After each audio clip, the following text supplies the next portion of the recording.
Le football, ce n'est pas qu'un sport. C'est une histoire, une émotion, une mémoire. Et parfois, c'est une revanche. En ce soir de finale de Coupe du Roi, le monde s'est arrêté, les yeux rivés sur deux titans, le Real Madrid et le FC Barcelone. Un classico, pas comme les autres. Une guerre de nerfs, une guerre d'honneur.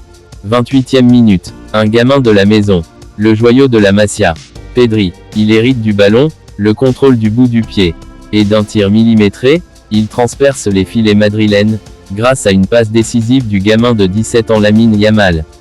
1-0, le camp nous s'embrasse, le rêve commence. Mais les rêves ont toujours leur cauchemar. Et le Real Madrid en est souvent l'incarnation. Un premier but, puis Kylian Mbappé égalise en deuxième mi-temps grâce à un coup franc puis à la 76e Tchouaméni ajoutant un deuxième but. Barcelone est mené, le chrono file, le doute s'installe, 1-2. Mais ce club n'est pas comme les autres. Ce club, c'est la rage d'Hansi Flick, la foi de Cruyff, l'ombre de Messi, et l'ADN d'une équipe qui ne renonce jamais.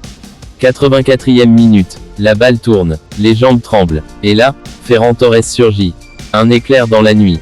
Frappe croisée, but, 2-2, Barcelone est encore vivant. On entre en prolongation, le cœur bat plus fort que jamais. Les minutes s'étirent, les corps lâchent, mais à la 116e minute, une délivrance. Jules Koundé, le défenseur français monte, une reprise, un but, 3-2, la folie, le tonnerre, l'histoire. Et là, c'est fini. Le Barça est champion, pas juste d'un match, mais d'un combat, d'une bataille d'âme et de fierté. Ils l'ont fait, ils ont renversé la montagne. Ils ont humilié Madrid, avec le cœur, avec le style, avec l'orgueil. Ce n'était pas une victoire comme les autres. C'était une déclaration, un rappel au monde, que le Barça est vivant. Et qu'il est, plus qu'un club,